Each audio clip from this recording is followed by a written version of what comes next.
पिछले क्लास में हम लोगों ने पढ़ा था स्वरों के वर्गीकरण के बारे में, जिसमें से स्वरों का वर्गीकरण में 3 भाग मैंने पढ़ाया था और स्वरों का कुल वर्गीकरण 6 होते हैं। इन स्वरों को 6 वर्गों में बांटा गया है, जिसमें से 3 पिछले क्लास में हमने पढ़ाया था।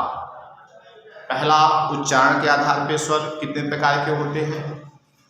दूसरा, जीभ के प्रयोग के आधार पर स्वर कितने प्रकार के होते हैं। और तीसरा, मुख द्वार के खुलने के आधार पर स्वर कितने प्रकार के होते हैं। आज हम बात करेंगे कि ओठों की स्थिति के आधार पर स्वर कितने प्रकार के होते हैं। ओठों की स्थिति के आधार पर स्वर कितने प्रकार के होते हैं। तो इसके आधार पर स्वर 2 प्रकार के होते हैं। पहला होता है अवृतमुखी स्वर और दूसरा होता है वृद्धमुखी स्वर। सबसे पहले प्रश्न ये उठता है कि अवृतमुखी स्वर क्या है, किसे कहते हैं। तो देखिएगा, अवृत का अर्थ क्या है। अवृत का अर्थ क्या है। अ का अर्थ होता है नहीं और वृत्त का अर्थ होता है गोलाकार। गोलाकार क्या है इसकी परिभाषा, तो सुनिए क्या है परिभाषा।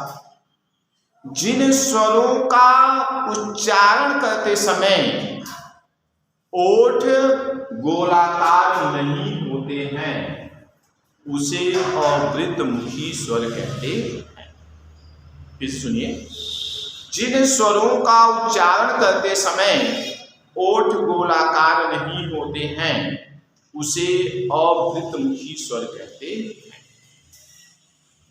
जैसे अ, आ, इ,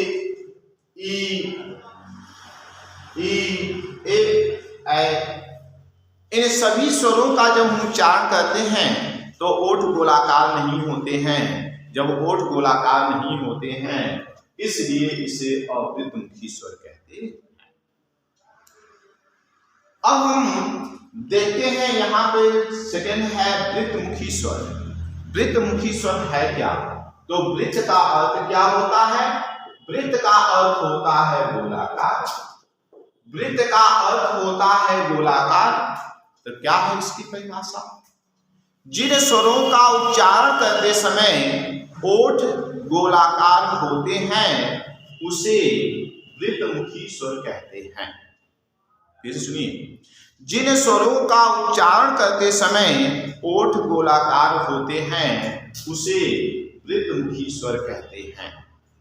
जैसे हम पढ़ते हैं ऊ, फिर हम पढ़ते हैं ओ। ये सभी क्या हैं, ये वृद्धमुखी स्वर हैं क्योंकि उच्चारण करते समय ओठ गोलाकार होते हैं। जैसे देखिएगा ओ, ओ, औ, आ, ये सभी क्या हैं, वृद्धमुखी स्वर है। तो परीक्षा में पूछे जाते हैं प्रश्न कि निम्न में अवृद्धमुखी स्वर कौन से हैं और निम्न में वृद्धमुखी स्वर कौन से हैं। तो आप इसको जो है उच्चारण करके बता सकते हैं कि इसमें वृद्धमुखी स्वर कौन से हैं और अवृद्धमुखी स्वर कौन से हैं। अब हम आते हैं अगले पॉइंट की ओर। हवा के नाक व मुंह से निकलने के आधार पर स्वर कितने प्रकार के होते हैं। तो इसके आधार पर स्वर 2 प्रकार के होते हैं। कौन कौन से होते हैं। पहला होता है निम्ननासिक स्वर, जिसको मौखिक स्वर भी कहते हैं, और दूसरा होता है अनुनासिक स्वर। अब प्रश्न ये उठता है कि निम्ननासिक स्वर है क्या, किसे कहते हैं, क्या है इसकी परिभाषा। तो ध्यान से सुनिएगा। जिन स्वरों का उच्चारण करते समय हवा केवल मुंह से उत्पन्न होती है उसे निम्ननासिक स्वर कहते हैं। इसे सुनिए, जिन स्वरों का उच्चारण करते समय हवा केवल मुंह से उत्पन्न होती है उसे निम्ननासिक स्वर कहते हैं। जैसे ई जितने भी स्वर हैं वे क्या हैं? निरनुनासिक स्वर हैं। इनकी जो है उच्चारण जब करते हैं तो हवा जो है केवल मुंह से उत्पन्न होती है। जब मुंह से उत्पन्न होती है तो क्या है? इसे निरनुनासिक स्वर कहते हैं। अब हम बात करते हैं अनुनासिक स्वर। अनुनासिक स्वर है क्या, किसे कहते हैं? तो जिन स्वरों का उच्चारण करते समय हवा नाक और मुंह दोनों से उत्पन्न होती है उसे अनुनासिक स्वर कहते हैं। फिर सुनिएगा, जिन स्वरों का उच्चारण करते समय हवा नाक और मुंह दोनों से उत्पन्न होती है उसे अनुनासिक स्वर कहते हैं। जितने भी स्वर हैं उस पे अगर हम ये चंद्र बिंदु लगा दें तो ये सभी स्वर क्या हो जाएंगे? अनुनासिक स्वर हो जाएंगे। जैसे आप उच्चारण करते हैं, कहते हैं आ, ई, ऊ, ये सब क्या है? अनुनासिक स्वर है। अब हम बात करते हैं अंतिम पॉइंट पे, घोषत्व के आधार पर स्वर।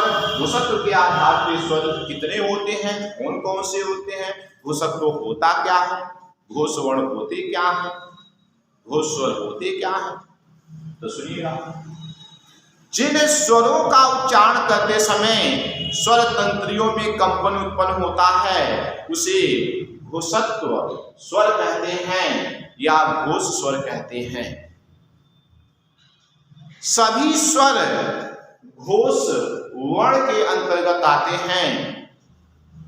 जैसे में आप कह सकते हैं अ, आ, इ, उ, ए, ऐ, ये सभी स्वर क्या होते हैं? ये जो है घोष वर्ण होते हैं जिनका उच्चारण करते समय स्वर तंत्रियों में कंपन उत्पन्न होता है। इस प्रकार स्वरों को जो है 6 वर्गों में बांटा गया है।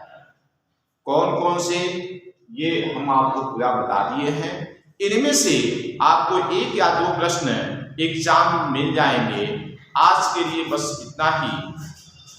धन्यवाद।